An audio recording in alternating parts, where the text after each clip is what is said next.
Maya Chen pressed her face against the cool glass of her bedroom window, watching the strange purple ship descend through Earth's atmosphere like a falling star. At 12 years old, she had grown accustomed to the alien visitors that occasionally graced their small farming community in rural Montana. The Galactic Council had established Earth as a developing species sanctuary 3 years ago, which meant friendly aliens sometimes stopped by to observe human culture or offer gifts to worthy families. Her parents rushed outside to greet the delegation, leaving Maya alone with her thoughts and her illness. The doctors called it a rare genetic condition that weakened her immune system and left her confined to bed most days. While other kids played outside, Maya spent her time reading about distant worlds and dreaming of adventures she would never have. The Zephyrian delegation consisted of 3 tall, graceful beings with silver skin and large multifaceted eyes that shifted colors like oil on water. Their leader, Ambassador Veltar, communicated through a translation device that made their voice sound like wind chimes in a gentle breeze. Maya's parents, David and Lin Chen, welcomed them into their modest farmhouse with the kind of genuine warmth that had made their family well known among the various alien species that visited Earth. "We have observed your family for some time," Ambassador Veltar explained, their eyes settling on Maya, who watched from the top of the stairs. "Your daughter's spirit burns bright despite her physical limitations. The council has decided to honor her with a companion." Maya's heart raced with excitement and nervousness. She had heard stories of other families receiving alien gifts, advanced technology, healing crystals, or rare seeds that grew into magnificent gardens. She slowly made her way downstairs, her parents supporting her weak frame. The second Zephyrian stepped forward, carrying an ornate crystalline container that hummed with soft blue energy. Inside, Maya could see movement, something dark and sleek that reminded her of the barn cats that roamed their property, but different somehow. "This is a Kithran shadow cat," the ambassador explained. "From the hunting world of Kith 7. They are apex predators in their natural habitat, capable of incredible feats of strength and agility. This particular specimen is unwell. Our medical technology cannot cure its condition, and it would not survive much longer in our care." Maya's parents exchanged worried glances. Her father cleared his throat diplomatically. "We appreciate the gesture, Ambassador, but Maya is quite ill herself. We're not sure she's strong enough to care for a pet, especially one that might be dangerous." The third Zephyrian, who had remained silent until now, spoke up. Their translation device crackled slightly as they said, "The creature is no danger to anyone in its current state. Like your daughter, it suffers from a degenerative condition that saps its strength. We thought, perhaps, they might find comfort in each other's company." Maya stepped closer to the container, ignoring her parents' protective gestures. Inside, she could see the shadow cat more clearly now. It was about the size of a large house cat, but its fur seemed to absorb light rather than reflect it. Its eyes were a brilliant amber color, the only bright thing about its otherwise dark form. As she watched, the creature lifted its head weakly and looked directly at her. In that moment, something passed between them, a recognition, a shared understanding of what it meant to be trapped in a failing body, while your spirit yearned for freedom. The shadow cat let out a soft sound, not quite a meow, but something more melodic, like a lullaby sung in a language she didn't understand but somehow felt in her bones. "I want to take care of it," Maya said quietly, surprising everyone, including herself. Her parents began to protest, but she held up a trembling hand. "Please, I know what it's like to be sick and alone. Maybe we can help each other."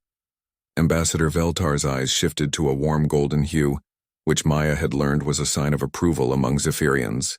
"The choice is yours, young human. But know that caring for a Kitharan, even a weakened one, is not a task to be taken lightly. They are proud creatures with ancient instincts. They bond for life with those they choose to trust." The container was carefully opened, and the shadow cat emerged slowly, moving with the deliberate care of someone conserving their limited energy. It was even more beautiful up close. Its dark fur seemed to shift and flow like liquid night, and Maya could see faint patterns in its coat that reminded her of constellations. The cat approached Maya cautiously, sniffing the air around her. Then, to everyone's surprise, it rubbed against her legs and began to purr, a sound like distant thunder that seemed to vibrate through the floorboards. Maya knelt down carefully and extended her hand, letting the creature sniff her fingers before gently stroking its head. "What should I call you?" she whispered. The cat looked up at her with those brilliant amber eyes, and somehow the name came to her as naturally as breathing. "Umbra. Your name is Umbra." The Zephyrians left detailed care instructions and a supply of the special nutrients Umbra would need. They warned that the shadow cat's condition was progressive, and that both Maya and Umbra would likely need to face difficult days ahead. But as Maya carried her new companion upstairs to her room, carefully settling him on her bed where he immediately curled up next to her pillow, she felt something she hadn't experienced in years: hope. That night, as Maya drifted off to sleep with Umbra's warm weight against her side and his gentle purring in her ears, she had no idea that this gift from the stars would change not just her life, but the fate of two species. The Zephyrians had chosen well, perhaps better than they realized. In bringing together two unlikely companions, they had set in motion events that would ripple across the galaxy and challenge everything the Galactic Council thought they knew about the mysterious species called humanity. Outside her window, the stars seemed to shine a little brighter, as if the universe itself was holding its breath in anticipation of what was to come. 3 weeks after Umbra's arrival, Maya noticed the first strange change. She woke one morning feeling more energetic than she had in months, able to sit up in bed without the usual dizziness that plagued her mornings. Umbra, curled beside her, seemed slightly more alert as well, his amber eyes brighter and his movements less labored.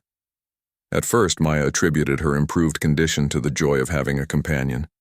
Umbra had quickly become her constant companion, rarely leaving her side except for brief trips to use the special litter box the Zephyrians had provided. He seemed to understand her limitations, never demanding more attention than she could give, content to simply be near her. Dr. Sarah Martinez, Maya's longtime physician, visited the Chen household for Maya's weekly checkup. She had been skeptical about the alien pet from the beginning, worried about potential health risks or added stress. But as she examined Maya, her expression shifted from concern to confusion. "Lynn, David," she called to Maya's parents after completing her examination. "I need to run some additional tests. Maya's white blood cell count is the highest it's been in 2 years, and her energy levels are significantly improved. This is unexpected." Maya's mother hovered anxiously while the doctor drew blood samples. "Is something wrong? Should we be worried?" "On the contrary," Dr. Martinez replied, watching Umbra, who had positioned himself protectively near Maya during the examination. "If these results hold up in the lab, this is the best news we've had in a very long time. Maya, how are you feeling?" "Really feeling, not just putting on a brave face for us." Maya considered the question carefully. "Different. Stronger, I think. And Umbra seems better too. He played with a toy mouse yesterday for almost 10 minutes. Before he could barely lift his head." The doctor made notes in her tablet, glancing frequently at the shadow cat. "I'd like to contact the Zephyrian medical team that provided Umbra's care instructions. There might be something we're missing about his species that could explain these improvements." Later that evening, Ambassador Veltar arrived with 2 medical specialists from their ship. The lead physician, Dr. Nixtal, carried scanning equipment that hummed with the same blue energy as Umbra's original container. Both Maya and Umbra submitted to the scans, though Umbra remained alert and protective throughout the process. The results left the Zephyrian medical team speechless. Dr. Nixtal's eye color shifted rapidly. Through the spectrum, a sign of extreme agitation among their species. They spoke quickly in their native language before switching to the translation device. "This is impossible," Dr. Nixtal announced. "Both subjects show cellular regeneration at rates that defy our understanding of their respective biologies. The human child's immune system is not just recovering, it's actively evolving, becoming something we've never observed before. And the Kithran's predatory instincts are awakening despite its degenerative condition." Ambassador Veltar moved closer to examine the readouts. "What does this mean for both of them?" "We don't know," Dr. Nixtal admitted. "But we must report this to the Galactic Council immediately. The implications could be significant." Maya's parents demanded answers, but the Zephyrians had none to give. They promised to monitor the situation closely and provide any support needed. But it was clear they were as mystified as everyone else. Over the following days, the changes accelerated. Maya found herself able to walk around the house without assistance, something she hadn't done in over a year. Her appetite returned with surprising intensity. and she began craving foods she had never liked before, particularly rare meats that her mother had to specially prepare. Umbra's transformation was even more dramatic. His sleek black coat began to shimmer with an almost metallic sheen, and his muscles, once atrophied from illness, started to fill out his frame. Most remarkably, he began demonstrating abilities that the Zephyrians had mentioned were typical of healthy Kitharans. Brief moments of near invisibility when he moved quickly, and an uncanny ability to sense things that were happening in other parts of the house. The breakthrough came when Maya accidentally cut herself while helping her mother prepare dinner. The knife slipped, creating a deep gash across her palm that should have required stitches, but as Umbra rushed to her side, something extraordinary happened. The wound began to close almost immediately, healing completely within minutes without even leaving a scar. Both Maya and Umbra seemed equally surprised by this development. Maya stared at her unmarked palm while Umbra sniffed the air where her blood had been, his pupils dilating to black pools. "Mom," Maya called, her voice stronger than it had been in years. "Something's happening to us." Lin Chen rushed into the kitchen, took one look at her daughter's healed hand and the bloodied knife, and immediately called Dr. Martinez. Within hours, their house was filled with medical personnel, Zephyrian researchers, and government officials who had been monitoring the situation since the Galactic Council's initial report.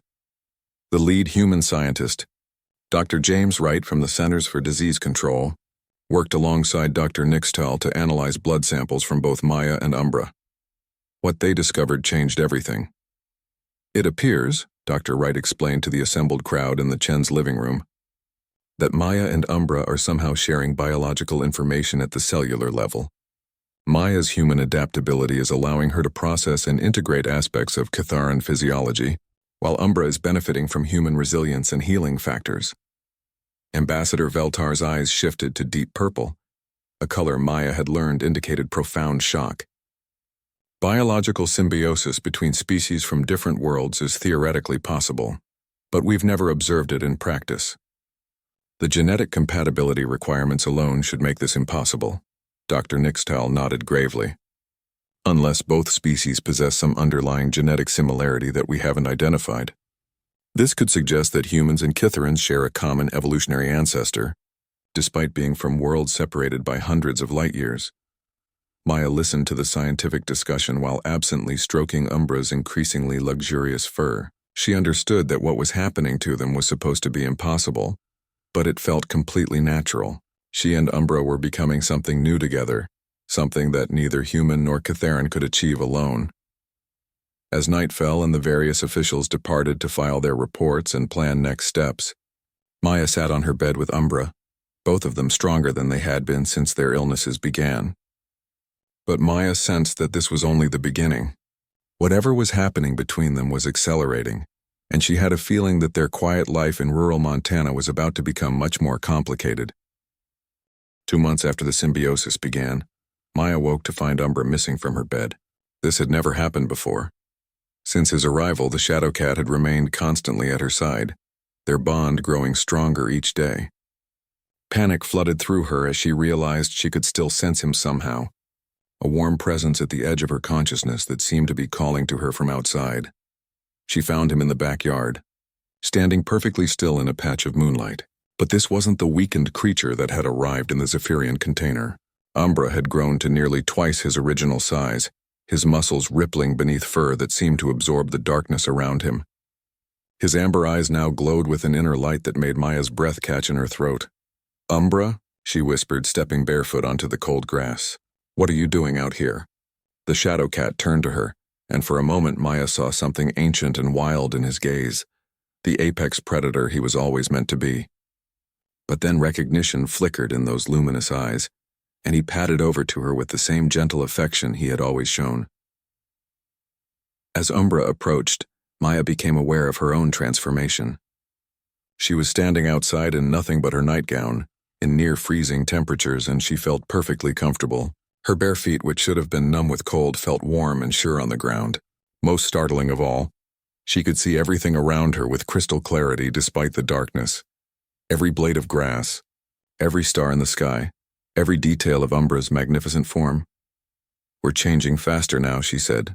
and was surprised to hear her own voice had taken on a strange resonance, as if it carried harmonics that human vocal cords shouldn't be able to produce. Umbra made a sound that was part purr, part something else entirely, a deep rumbling that seemed to communicate complex emotions directly to Maya's mind. She understood, without knowing how, that he was agreeing with her assessment and expressing his own wonder at their transformation. The moment was interrupted by the sound of approaching vehicles. Maya looked toward the road and saw 3 black SUVs pulling into their driveway, followed by the familiar purple glow of a Zephyrian transport. Her parents' bedroom light flickered on, and she heard them moving around inside. "We should go in," Maya said, but Umbra was already moving, positioning himself between her and the approaching vehicles in a protective stance that spoke of awakening, predatory instincts. Dr. Wright emerged from the lead SUV, followed by a team of scientists and what appeared to be military personnel. Ambassador Veltar and Dr. Nixtal materialized from their transport, their eye colors shifting to the deep orange that indicated urgent concern. "Maya," Dr. Wright called out, his voice carefully controlled. "We need to talk. There have been some developments that require immediate attention." Maya's parents rushed outside, her father carrying a robe that he wrapped around her shoulders. But as her family approached, Maya noticed something that made her stomach clench with dread. Her mother was moving stiffly, and there were 2 additional figures hanging back near the vehicles, figures whose posture and positioning screamed, "Security detail." "What's going on?" David Chen demanded, moving protectively in front of his daughter. "It's past midnight. Couldn't this wait until morning?" Ambassador Veltar stepped forward, their translation device crackling with static. "I'm afraid not. We've received intelligence from the Galactic Council that changes everything. Maya and Umbra's transformation has attracted attention from species that view their symbiosis as either a threat or an opportunity." Dr. Nixtal activated a portable scanner, its blue light washing over Maya and Umbra. The readings made their eyes shift to a color Maya had never seen before, a deep violet that seemed to pulse with alarm. "Impossible," Dr. Nixtal breathed. "Their cellular integration has accelerated beyond all our projections. At this rate, they'll achieve complete biological synchronization within days, not months." "What does that mean?" Lin Chen asked, her voice tight with fear. Dr. Wright consulted his tablet, his expression grim. "It means that Maya and Umbra are becoming something unprecedented in known galactic history. A hybrid consciousness with capabilities that neither species possesses alone. And according to our intelligence, several factions within the Galactic Council view this as either a weapon to be controlled or a threat to be eliminated." Maya felt Umbra's muscles tense beneath his fur, and she realized she could sense his emotions as clearly as her own. He was analyzing the positioning of the people around them, calculating threats and escape routes with the instincts of a creature bred for hunting. But underneath that predatory awareness, she felt his fierce protectiveness toward her and her family. "Who wants to hurt us?" Maya asked, her enhanced senses picking up the tension radiating from everyone present. Ambassador Veltar's eye color shifted to a deep red, the Zephyrian equivalent of profound regret. "The hegemony of Drakmor believes that your symbiosis could be weaponized. They've sent infiltration teams to Earth with orders to capture you both. The Crystalline Collective, meanwhile, views your transformation as an abomination that threatens the genetic purity of all species. They've requested permission to cleanse the contamination." "And the Galactic Council?" David Chen asked, his protective instincts flaring as he moved closer to his daughter. "Is divided," Dr. Nixtal admitted. "Some members believe you should be studied and protected. Others think the risk is too great. That's why we're here. We need to move you and your family to a secure location immediately." Maya looked at her parents, seeing the fear and confusion in their eyes. These were simple farmers who had welcomed alien visitors with open hearts, never imagining it would lead to this. She felt Umbra press against her leg, his warmth and strength flowing through their bond. And suddenly she knew what she had to do. "No," she said quietly. "Maya," her mother began, but Maya held up her hand. "No," she repeated, her voice carrying new authority. "I won't be hidden away like some kind of weapon or monster. If what's happening to us is really so important, then people need to understand what we actually are, not what they fear we might become." Dr. Wright stepped forward. "Maya, you don't understand the forces at play here. There are species out there with technology that could destroy entire planets.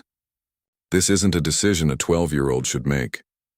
Maya felt something shift inside her, not just her own anger, but Umbra's as well, their emotions blending and amplifying each other.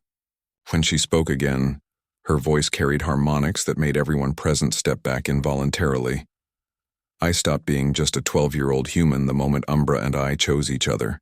We're something new now, something that's never existed before, and we're not going to hide from what we've become or let others decide our fate.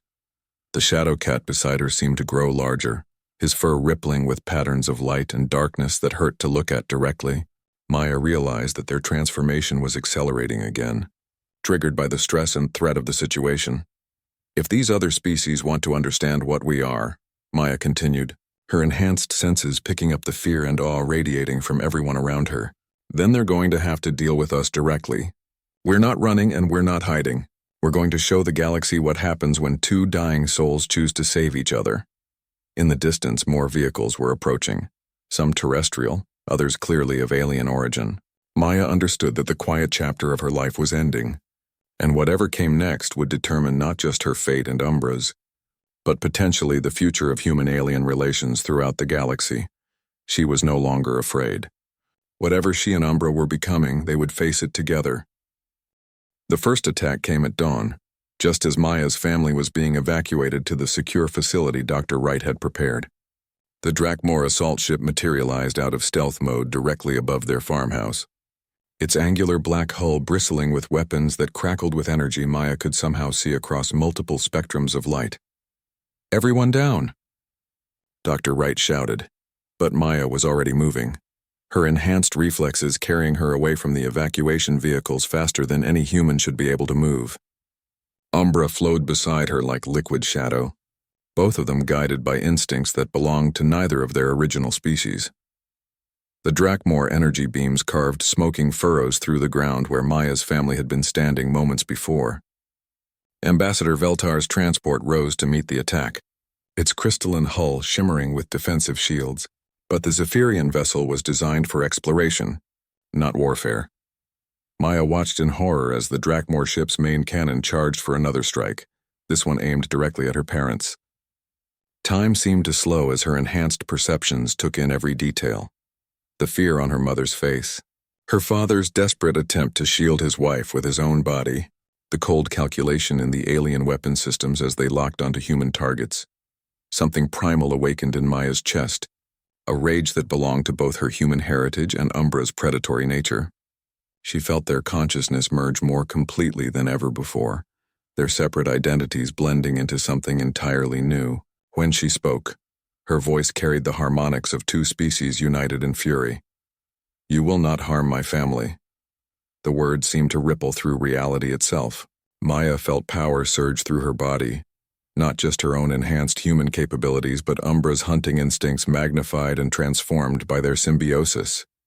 The shadow cat beside her had grown to the size of a small tiger, his fur now displaying patterns that seemed to bend light around them.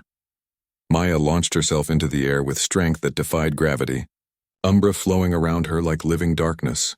The Drakmor weapons tracked their movement, but they were moving too fast, shifting through space in ways that confused the alien targeting systems.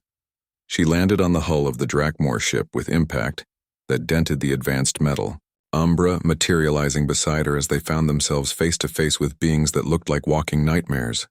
Tall, gaunt creatures with too many joints and eyes like black holes. "Impossible," one of the Drakmor hissed through its breathing apparatus. "Human juveniles do not possess combat capabilities." "You're right," Maya replied, her enhanced strength allowing her to tear through the ship's armor plating with her bare hands. "But I'm not just human anymore." The battle that followed was unlike anything in recorded galactic history. Maya and Umbra moved as one entity, their combined consciousness processing threats and responses faster than any single species could achieve. Maya's human adaptability merged with Umbra's predatory instincts created something that the Drakmor's superior technology couldn't predict or counter. Umbra seemed to exist in multiple states simultaneously, sometimes solid enough to claw through alien armor, sometimes insubstantial enough to pass through energy shields. Maya found herself able to interface directly with the ship's systems, her human intuition somehow compatible with technology that should have been completely alien to her. Within minutes, the Drakmor assault ship was disabled, its weapons systems offline and its crew subdued. Maya stood on the bridge, breathing heavily but unhurt, while Umbra prowled the perimeter with the satisfaction of a successful hunt. But their victory was short-lived. Maya's enhanced senses detected the approach of multiple ships, not just more Drakmor vessels but crystalline collective hunters, and even some species she didn't recognize. The word of their transformation had spread throughout the galaxy faster than anyone had anticipated. "Maya," her father's voice called from below as the family and research teams emerged from cover. "Are you all right?" She looked down at her parents, seeing them clearly despite the distance. They looked so small and fragile from up here, and Maya realized with a pang of loss that she was growing beyond their ability to protect or even understand her. Ambassador Veltar's transport approached the disabled Drakmor ship, the Zephyrian's voice crackling through their communication system. "Maya, we're detecting 17 more vessels approaching Earth's atmosphere. This is just the beginning. Every major faction in the galaxy will want to either claim or destroy what you've become."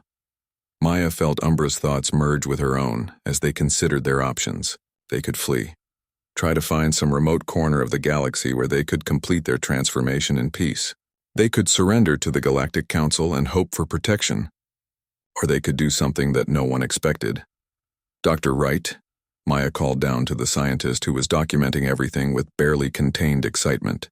"Contact every news organization on Earth, contact the United Nations, contact everyone." "Maya, what are you planning?" her mother asked, the fear in her voice cutting through Maya's enhanced consciousness and reminding her of who she used to be. "I'm going to show them," Maya replied, her voice carrying across the farmyard with unnatural clarity. "All of them. Every species in the galaxy that thinks they can decide what happens to Umbra and me. They want to see what we're becoming. Then they're going to see exactly what humans are capable of when we choose to evolve." The approaching ships were closer now, their hulls gleaming with weapons designed to annihilate planets. Maya felt Umbra's predatory satisfaction as their shared consciousness analyzed each vessel, cataloging weaknesses and calculating strategies. "Maya," Ambassador Veltar transmitted urgently, "there are too many of them. Even with your enhanced capabilities, you cannot face an entire fleet." Maya smiled, and for the first time since her transformation began, she felt truly confident about what she and Umbra had become. "You're thinking like separate species fighting individual battles. But that's not what we are anymore." She closed her eyes and reached out with senses that belonged to neither human nor Kithran consciousness, touching something vast and interconnected that she was only beginning to understand. Around the world, she could sense other humans, some sick, some dying, some simply yearning for something more than their limited existence offered. "Umbra and I aren't the only ones who can do this," Maya said, her voice now being broadcast through Dr. Wright's emergency channels to scientific stations around the globe. "We're just the first. But if the galaxy wants to threaten Earth, then they're about to discover what 7 billion humans can become when they're properly motivated." The shadow cat beside her seemed to smile, displaying teeth that gleamed like stars, as the alien fleet descended toward a planet that was about to prove why humanity had always been the most dangerous species in the galaxy, not because of their technology or their numbers, but because of their infinite capacity to adapt, evolve, and become something greater than anyone ever imagined possible. The real war was about to begin, and it would reshape the very foundations of galactic civilization. Within hours of Maya's broadcast, something unprecedented began happening across Earth. In hospitals, research facilities, and homes around the world, reports flooded in of spontaneous healings, impossible recoveries, and humans displaying abilities that medical science couldn't explain. Dr. Sarah Martinez was among the first to document the phenomenon. At Children's Hospital in Denver, every patient in the terminal ward experienced complete remission simultaneously. But more than that, they were exhibiting enhanced cognitive abilities, improved physical strength, and sensory capabilities that seemed to operate beyond normal human parameters. "It's as if Maya's transformation created a template," Dr. Martinez reported during an emergency video conference with scientists worldwide. "Her symbiosis with Umbra isn't just affecting hers, it's somehow triggering latent, evolutionary potential in our entire species." The alien fleets approaching Earth had expected to face a primitive civilization protected by limited technology. Instead, They found themselves confronting something that challenged every assumption they held about human capabilities. Maya stood in the field behind her family's farmhouse, no longer the sick 12-year-old girl who had received an alien gift. She had grown taller, her frame now carrying the fluid strength of a natural predator. Her eyes held flecks of the same amber that illuminated Umbra's gaze, and when she moved, shadows seemed to flow around her like living extensions of her will. Umbra had evolved as well, his form now shifting between states of matter as his consciousness expanded beyond the limitations of a single physical body. Sometimes he appeared as the magnificent shadow cat he had become, other times as flowing darkness that could span vast distances, and occasionally as something that seemed to exist partially outside normal space-time. The crystalline collective fleet is demanding immediate surrender, Ambassador Veltar reported through their communication array. They're threatening to sterilize the entire planet if you don't submit to their purification protocols. Maya's response carried the harmonics of wind and storm, her voice reaching across multiple dimensional frequencies. Tell them to try. The first crystalline vessel to enter Earth's atmosphere encountered something impossible. As it descended through the cloud layer, shadows began rising from the planet's surface. Not metaphorical shadows, but actual areas of darkness that moved with purpose and intelligence. They wrapped around the ship's crystalline hull like living entities, interfering with its energy systems and confusing its navigation. The collective had never encountered anything like it. Their vessels were designed to resist energy weapons and physical projectiles, but Maya and the growing network of transformed humans were operating according to principles that existed outside conventional physics. Target the source, the collective commander ordered, their crystalline form pulsing with aggressive bioluminescence. Eliminate the hybrid and its companion. The ship's main weapon array focused on Maya's location, charging with enough energy to vaporize several city blocks. But as the beam fired, something extraordinary happened. Maya didn't dodge or shield herself. Instead, she seemed to absorb the energy directly, her form becoming temporarily translucent as the destructive force flowed through her and into the growing network of enhanced humans around the globe. Thousands of miles away, a transformed human in Tokyo redirected a portion of that energy to disable a Drakmor infiltration team. In London, a former cancer patient used another fragment to enhance the defensive systems protecting the city. The energy that was meant to destroy Maya instead became fuel for humanity's accelerating evolution. Impossible. The collective commander transmitted to the other fleet commanders. The hybrid is redistributing our weapons' energy through some kind of quantum entanglement network. Every attack is making them stronger. Dr. Wright, monitoring the situation from his mobile command center, could barely comprehend the readings his instruments were providing. Maya's not just connected to other transformed humans. She's somehow linking with Umbra's species memory, accessing thousands of years of Kitharan evolutionary adaptation, and applying it to human neural architecture. The revelation sent shockwaves through the alien fleets. The Kitharans were legendary among galactic civilizations as the most successful predator species ever encountered. They had evolved on a world where survival required constant adaptation, developing abilities that allowed them to thrive in any environment. If humans were somehow accessing that evolutionary template, Maya felt the fear rippling through the alien consciousness networks as they began to understand what they were truly facing. Humanity wasn't just developing random enhanced abilities. They were becoming the perfect adaptive predator, capable of evolving solutions to any threat in real time. Umbra, she said softly, her voice carrying across dimensional boundaries to reach her companion wherever his consciousness was currently manifesting. Show them what we've learned. The Shadow Cat's response was to simultaneously appear aboard every ship in the attacking fleets. Not as physical manifestations, but as projections of consciousness that bypassed their security systems and spoke directly to their minds. You came here to destroy or capture us. Umbra's mental voice carried the harmonic complexity of wind through alien forests. But you have misunderstood the nature of what we have become. Maya and I are not weapons to be claimed or threats to be eliminated. We are the first step in something greater. The alien crews found themselves experiencing shared memories, moments from Maya's life, from Umbra's species history, and from the consciousness network now spanning Earth. They felt the pain of illness overcome by determination, the loneliness of isolation transformed by connection. and the fierce protective love that had driven two dying beings to save each other. Your Galactic Council speaks of genetic purity and species separation. Maya's voice joined Umbra's across the network. But evolution doesn't respect artificial boundaries. Life finds a way to grow, to adapt, to become something better than what came before. One by one, the attacking ships began to withdraw, not because they had been defeated in battle, but because their crews were beginning to understand that they weren't facing an enemy. They were witnessing the birth of something unprecedented in galactic history. The Zephyrian vessels were the first to officially stand down. Ambassador Veltar transmitted directly to Maya, their eye colors shifting through the entire spectrum in a display of profound emotion. The Zephyrian delegation formally requests permission to document this evolutionary process. What you and Umbra have achieved may represent the next stage of consciousness for all sapient species, but not everyone was ready to accept this new reality.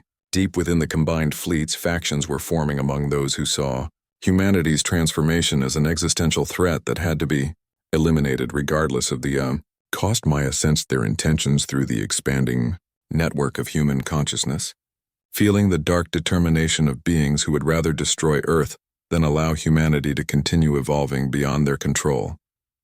They're planning something, she told her parents, who had remained close despite the danger. Some of them won't accept what we're becoming. They're going to try to destroy the entire planet. David Chen looked at his daughter, seeing both the child she had been and the magnificent being she was becoming. What do we do? Maya's smile carried echoes of Umbra's predatory satisfaction. We show them why humans have always been the most dangerous species in the galaxy. Not because we're the strongest or the smartest, but because when you threaten what we love, we become something you can't imagine. The final confrontation was approaching, and it would determine whether humanity's evolution would be allowed to continue, or whether the galaxy would unite to prevent the rise of the most adaptable predator species the universe had ever seen. The hegemony of Drakmor made their final move at sunset, deploying a planet-killer weapon that had been held in reserve, a device capable of destabilizing Earth's core and reducing the entire world to cosmic debris. But as the weapon charged, something happened that would become legend throughout the galaxy for generations to come. Maya no longer stood alone in the field behind her family's farmhouse. Around her materialized the consciousness projections of every transformed human on Earth. Millions of individuals who had evolved beyond their original limitations, each one connected to the growing network that Maya and Umbra had unknowingly created. They appeared as pillars of light and shadow, their forms shifting between human and something transcendent, their voices joining in a harmony that resonated across multiple dimensions of reality. Umbra flowed between them like liquid starlight, his consciousness now distributed across the entire network while remaining fundamentally connected to Maya. You have forgotten. Maya's voice spoke for all of them, her words carrying the weight of human history and the promise of their future. The predators are most dangerous when they protect their young. The Drakmor planet killer fired its beam toward Earth's core, but instead of penetrating the planet's surface, the energy encountered something unprecedented. The entire human consciousness network had somehow synchronized with Earth's magnetic field, creating a planetary-scale defensive matrix that redirected the destructive force back toward its source. The Drakmor flagship barely had time to raise its shields before its own weapon's energy returned to consume it. The massive vessel, designed to destroy worlds, was vaporized by the very force it had tried to unleash. But Maya wasn't finished. Through the network, she reached out to every ship in the combined fleets, her consciousness touching each alien mind with the gentleness of a healer and the authority of an apex predator. You came here believing that Earth was weak because we welcomed you, she said, her thoughts flowing directly into their awareness. You saw our willingness to share our world as evidence of inferiority, but you misunderstood what makes humanity dangerous.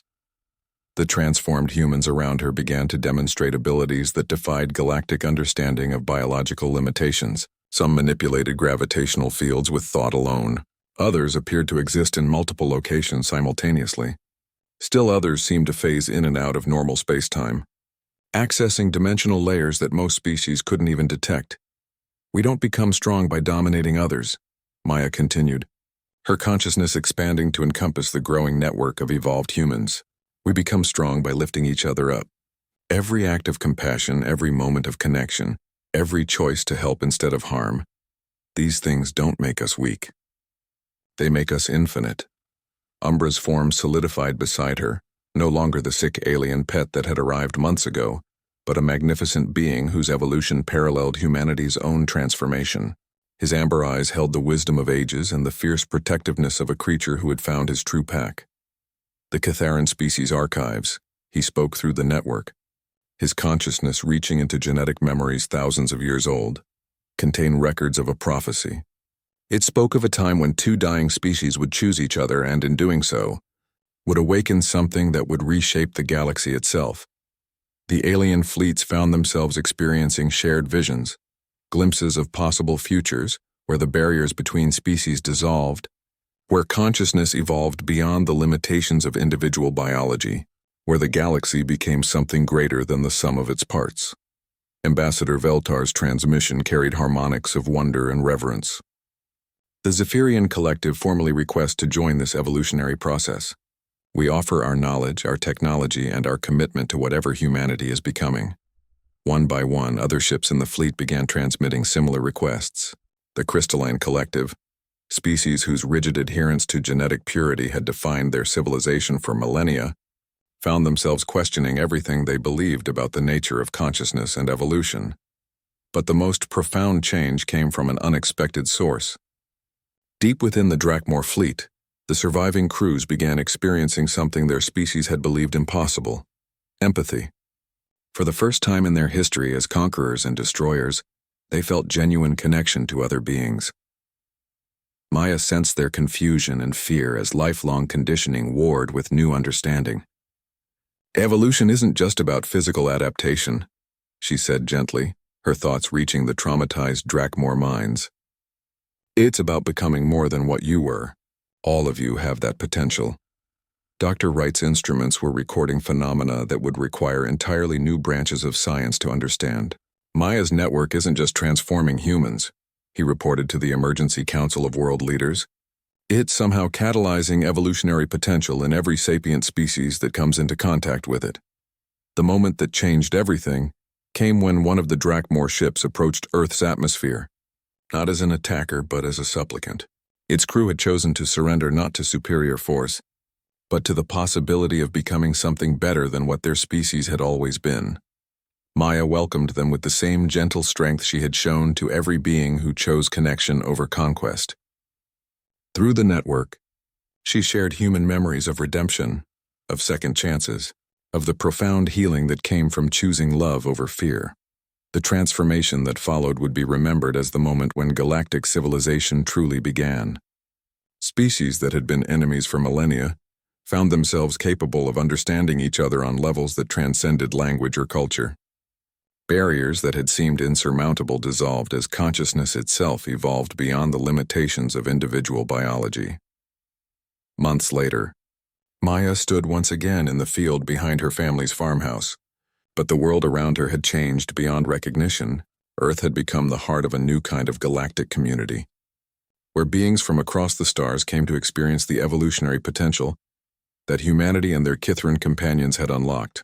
Umbra, now existing as both physical companion and distributed consciousness, curled around her feet with the satisfaction of a successful hunt.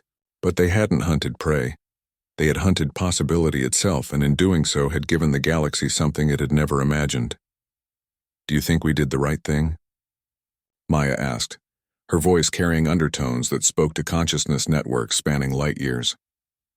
Umbra's purr resonated through multiple dimensions, carrying the contentment of a predator who had found the greatest prey of all, the chance to evolve beyond what anyone thought possible.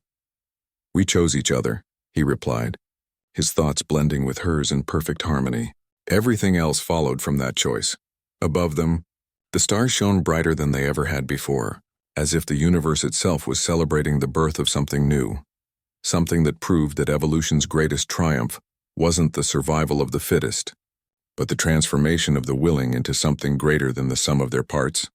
The sick human girl and the dying alien predator were gone, replaced by the first representatives of what consciousness could become when it chose connection over isolation, growth over stagnation, and love over fear. They had shown the galaxy that the most dangerous thing about humanity wasn't their capacity for violence, but their infinite potential to evolve beyond anyone's expectations, especially their own.